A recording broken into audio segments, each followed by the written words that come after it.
Good afternoon, folks. The real Captain Kirk here, live from Weather Trends 360 Studios. It's the 13th of December here, Thursday afternoon. Thought we would talk a little bit about Christmas snow potential here, so that should get folks excited.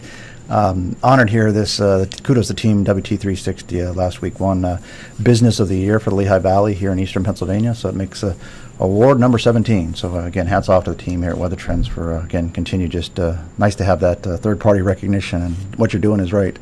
If you're a little under the weather, as some of us are here at Weather Trends 360, flu season this year, we have about 10 states with regional to widespread outbreaks. This time last year, we actually had 24 states with regional to widespread outbreaks, so we're not as bad as last year, but certainly starting to ramp up the flu and cold season.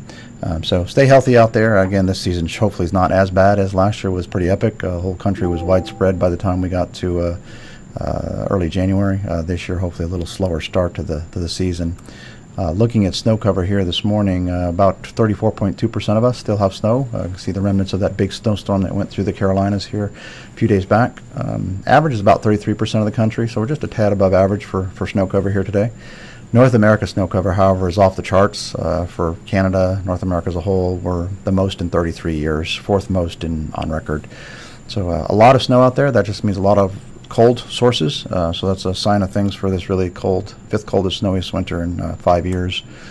Looking at took the little one out here to this past weekend. It was pretty frigid. The local ski resort here just north of the office is plenty cold enough to make the snow. Not a lot of snow on the ground here in eastern PA after we lost all the snow back in mid-November, but skiers were out there, so they were making snow as fast as they can, and we're going to talk about how they're going to get some natural help here, maybe just in time for Christmas.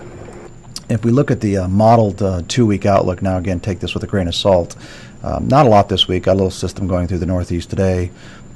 Spotty throughout the northern high peaks of the Rockies. But next week gets interesting for the upper plains, but really for the east coast. We're looking at a system here right around Christmas, December 24th.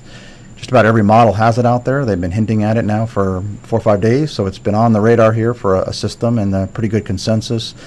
In addition to the models, you have just the overall cycle going from an MJO cycle that would favor this cyclone-type event across the northeast with the cold air. So again, we're going to drill into that here since Christmas is just 11 days and 10 hours and 49 minutes away. Scary for some if you're not done with your Christmas shopping.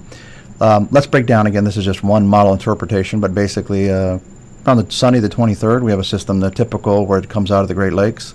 Then it hopefully, if you like snow, phases with a system that would develop off the east coast. So we see that low down in North Carolina.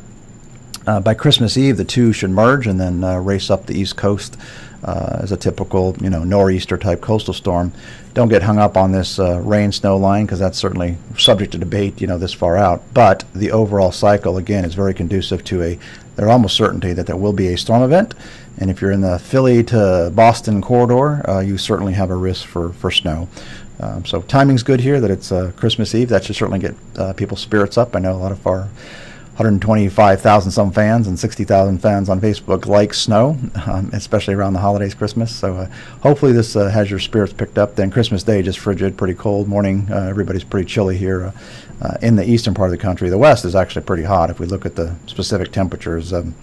This is Christmas Day. Pretty cold in the eastern half of the country is really cold. The western half, big, huge warm-up, and that warm-up is going to be spreading into the plains. So, again, if you like cold and snow, it looks like the Great Lakes Northeast might be the spot this year for that white Christmas. The other catalyst is just this, while the coastal waters right along the east coast here are very cold, much below normal, that Gulf Stream is still very, very warm. You can see the Gulf Stream just off the coast here. So that's a catalyst. As a low would develop, it hits that warm Gulf Stream, and it just allows, so you bring cold air clashing with hot water, and typically you can get a big snowstorm here. So it's going to be an exciting event. So that 23rd, 24th into Christmas morning is the time to watch if you like snow.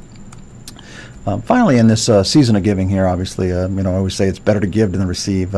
These are some of our favorite charities that we just absolutely love working with. Word FM, the folks are just awesome. Positive Uplifting Radio, Cure International, healing kids of curable disabilities. Feed the Hungry, feeding pretty much everybody, whether it's after Hurricane Harvey here in the States or all the way across the world.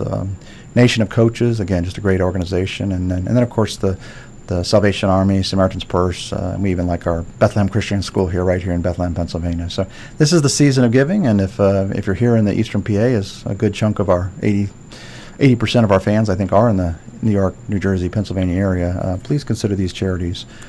With that, folks, we hope you have a great week, and we will be back here this time next week. So thanks. God bless you, and have a great week.